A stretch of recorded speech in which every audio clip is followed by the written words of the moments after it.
this is a continuation of the series I'm doing about putting the Honda V6 heads back on, the J Series heads back onto this Odyssey. This will work for Ridgelines, Pilots, CLs, TLs, Honda Accord V6s, obviously your Odyssey line, Ridgeline, Pilot, any of the Honda V6s, any of the cars that have the Honda V6s. It also works for the Saturn Vue as well. I think it's from 2004 to 2006, maybe a little bit wider in years as well. But all right, so this is the head for the side closest to the radiator, and I want to give a shout out to my buddies at A1 Auto Cylinder in Riverside, California on Harupa. They did a great job checking all my valves, making sure everything was good to go, milling down the deck, taking off 3/1000ths on this side, getting everything to ready to rock. I gave them the seals for the cap on the back, and I gave them the camshaft seal as well, and Jose did that for me. Got all the electronics, got all that cleaned up. So if you guys are in the Southern California area and you need work done on your cylinder head, go ahead, give Jose a call at A1 Cylinder Head. I'll put up the phone number right now. Give Jose a call and tell him Bundy sent you. Okay, a couple things I want to show you. So we got brand new cylinder head bolts from rockauto.com. They're Felpro, 2 sets, 6-point. You can see right there. Okay, I have another one off another J Series Honda V6. This is 12-point. These are both 14 millimeter. You need a 14 millimeter socket to get these heads off. Just one's 6-point, one's 12. So on the 6-point one, I'll put up the specs for you guys. On the 6-point one, there's a torque spec, 3 sequence torque spec you have to do. On the 12-point one, I believe if it's a new 12-point cylinder head bolt, there's 4 torque specs you have to do. If you're reusing the same cylinder head bolts, then it's only a 3-step sequence, but I'll put those up right now as well. But the J Series Honda V6 that I'm doing this work on has 200,000 miles on it, so I figured, yeah, I'm in this far, I'm going to go ahead and use new cylinder head bolts.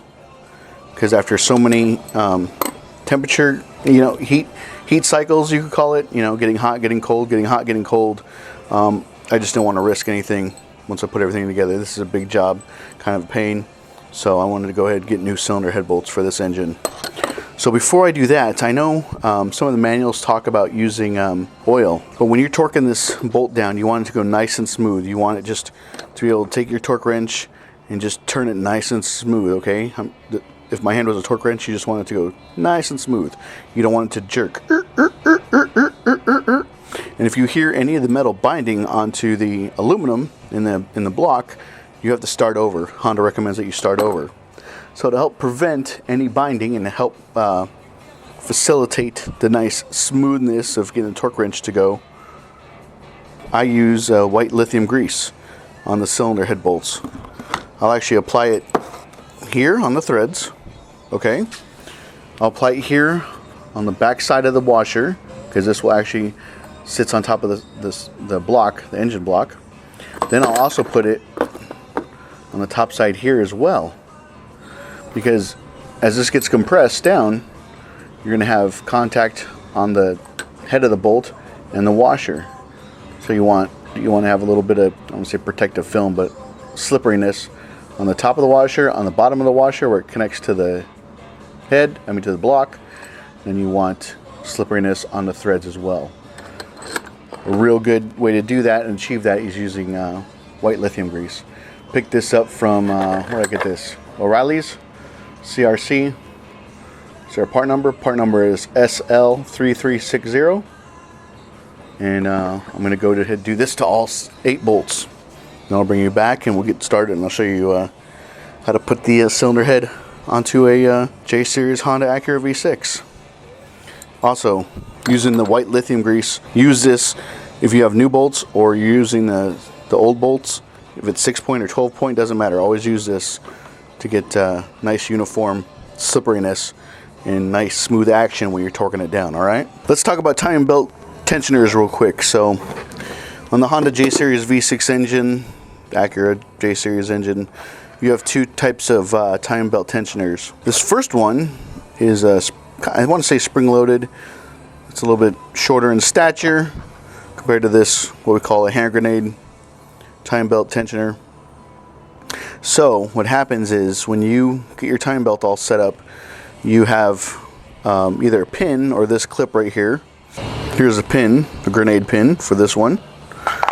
Here's another clip for this one here, so that's what they look like. You can actually buy this clip separately from Honda if you need it to reset the tensioner. But basically what I want to tell you is that this tensioner, the shorter tensioner, is actually a lot better than this one right here, the hand grenade one. So if you have a choice between these two tensioners, I would go with this one 100% of the time. This one actually is known to leak. I don't know if you can see it down in there, to leak. There's a C-clip down in there, and after so many miles it starts leaking. So if you have a choice between this tensioner and that one, I will go with this one 100% of the time, and they are interchangeable. I'll get you more light here. Yep, they line up. It's all the way through there. It's all the way through there as well, so they do line up. They are the same height, so you will have enough tensioner on the tensioner idler pulley once you pull this. But if you can get your hands on this one, way better tensioner. Alright guys, there you go. Quick tip on timing belt tensioners from the Honda V6. Alright, finished coating all the cylinder head bolts with white lithium grease. So I got it on top there, on the top of the washer, got on the bottom of the washer, and I got it on the threads. For all 8 of them, they're ready to rock and roll. Okay, the cylinder head is almost ready to go. One thing I am going to do, I'm going to wipe this surface down. I don't want any grease or oil, any fingerprints on the surface of the head. What I'll use is I'll use brake cleaner and then coffee filters. Coffee filters don't leave any kind of residue behind. I guess if you really wanted to, you could use microfiber towels, but that's really expensive to clean a cylinder head. So I like to use coffee filters. Pick these up from Kroger, less than $3, less than $5, I know that. 100 coffee filters, just white coffee filters, so pretty easy to do. Just grab one, fold it up, get a brake cleaner, and then you just go around, wipe it all down. That's all there is to it. Then the surface is ready to go. Okay? Then one more thing you want to do before you install the head. Always double check this. Okay, so this is your timing belt, not on the gear, but right here on the back, where my finger's at, on the back right here on the cover. That's where your number 1 is. That's where your cylinder number 1 is, right? That's where you have to have it lined up when you put the timing belt back on. So you want your cam gear to be close to or near the mark on the back so that you can line everything up. You don't want it, so let's say it's right here, the mark is right here, you don't want it 180 out.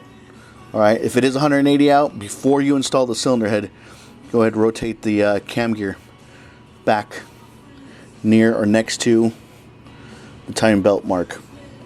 And just turn it right here, 17mm bolt, just turn it there, and ready to rock and roll. See, there's the one right there, there's 6, 3, so go ahead. Make sure that the cylinder 1 is close to the mark before you install the head. Come with parts wash. Spray all that up. Go with my coffee filter. Go around. Clean the surface of the head. Okay, we're at the engine. Take out your rags if you put any down there. Double check and make sure that there's nothing, no foreign debris, nothing inside the cylinders before you put everything on. Now in the last video, I'll put a link in the description below, but I actually showed you how to clean this and prep this. So if there's a lot of gasket material or anything left over, I went ahead, I took a I took a drill with a plastic wire brush on it and just got everything cleaned up. Like I said, there's a link in the description below of where I show you how to do that. Another thing is, right here, here's the water jacket, right? See that white stuff down there? That's silica. Somebody used the wrong coolant in here. And that buildup is what is left over from the wrong type of coolant. You guys see it right down there? Not on the cylinder wall and not on the block, but right here in the middle, down in the center, that white residue, that is left over from the wrong type of coolant being used. You can see it there. You can see it there as well. So you can go down there, and I actually did that in the previous video. I took a long punch in a rag, and I went down there and I wiped it up. I ran it all around. You can actually also use what do you call it? Those wooden stirring sticks that you get for paint from like Home Depot or Lowe's. So I have a long punch. Wrap the rag around there, and go down there and try to clean it up as well as possible. Just get as much as you can off. You're not gonna be able to get it all off, but getting some of it off is a lot better than getting none of it off. Like I said, if you don't have a punch, you can use a wooden stick. Maybe that old credit card cut in half would work. I'm not getting anything off of here.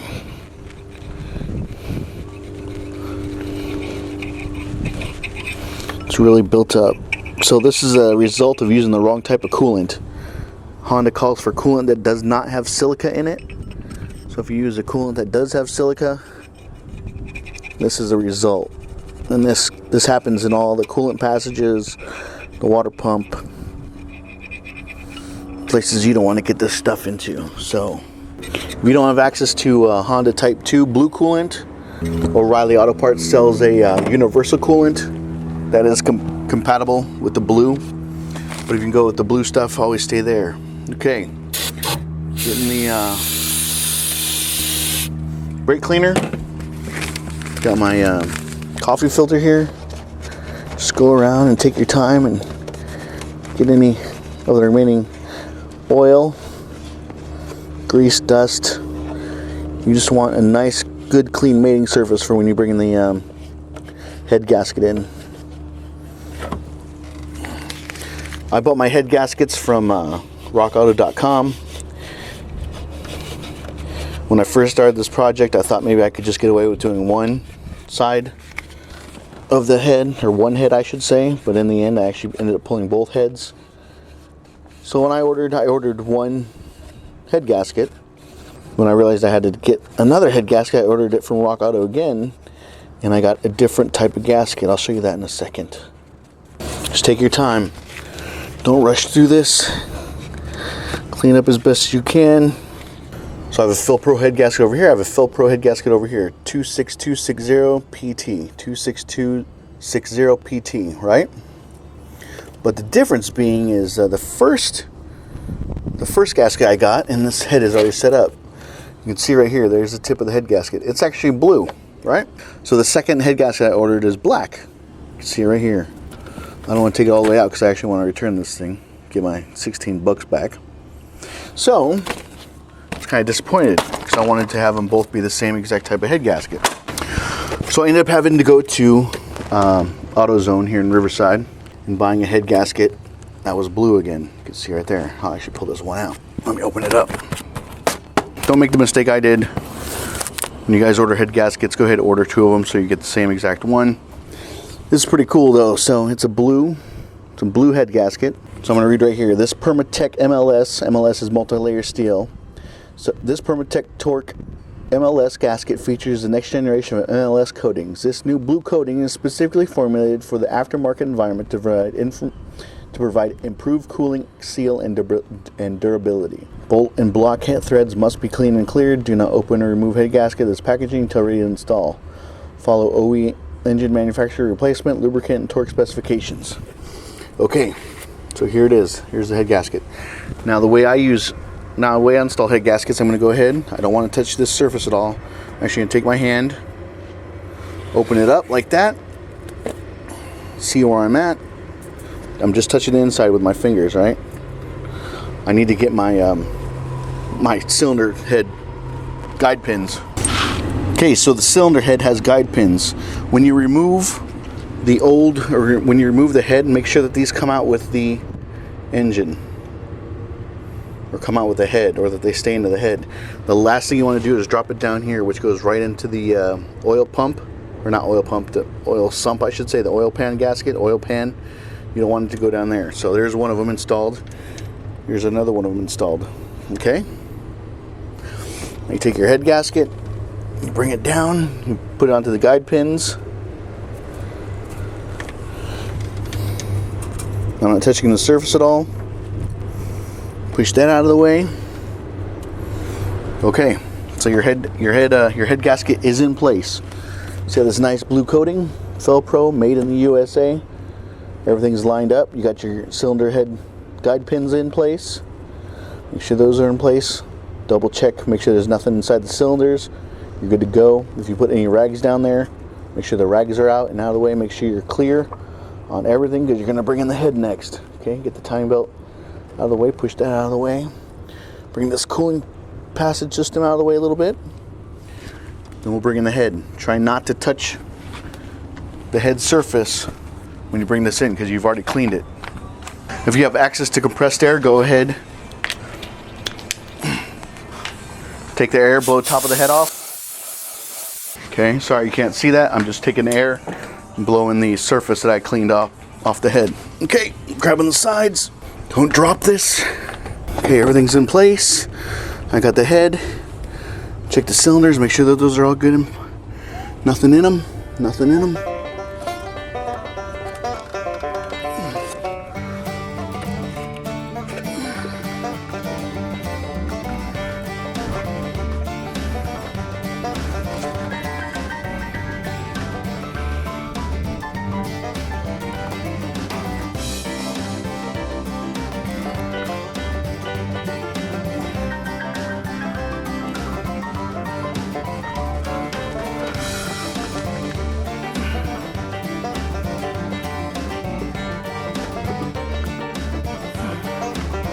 Okay, the head is sitting there, but it's not 100% on. It's not on in the guide pins. I can feel it. Just trying to see if there's anything holding it up. I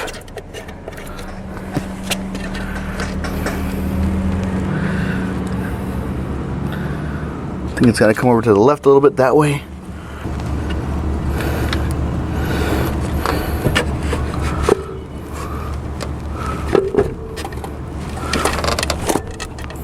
Okay. It's in place. You'll feel it. It'll click. It'll just all of a sudden come into place.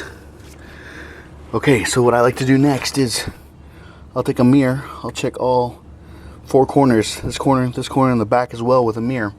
And a flashlight, and make sure that everything is flush. Because you don't want to. It feels like it's flush. Feels like it clicked into place on the guide pins, on the cylinder guide pins. But you want to double check just to make sure that you're not, when you put the cylinder. When you put the bolts back in, the cylinder head bolts back in, you want to make sure that they are not forcing the head into place. You want to make sure that it's seated first on all four corners. There's no gaps between the cylinder head and the block, because you don't want to force the head down using your bolts, because that would be bad. That means something, it's hanging up on something. So, got my mirror here.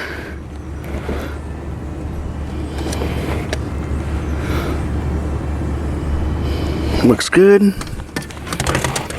Checking in front here. Looks good there too. Looks like we are good. My cylinder holes are nice and clean. My head's in place. My gasket's in place.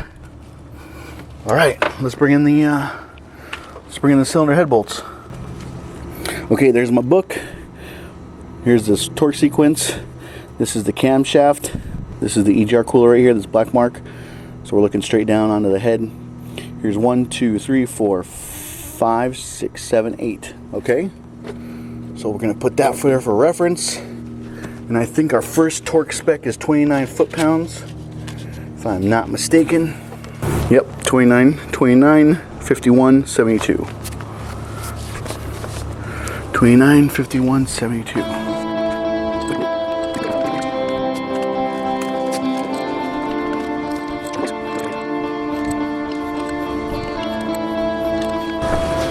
Okay, cylinder head bolts are in place. Double check all your four corners. Make sure that you're flat on the head block, the engine block. Now start these by hand. Just need a couple 3 threads.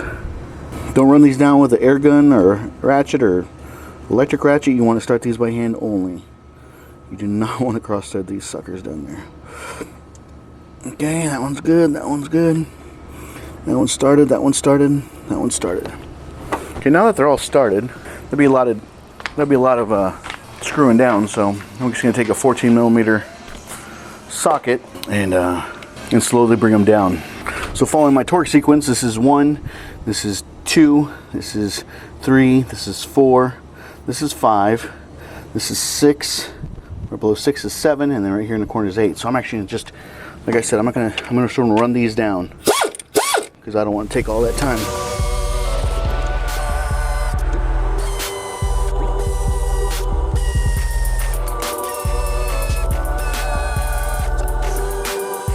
Okay, so you're gonna go around, you're gonna follow this procedure, 1, 2, 3, all the way through 8.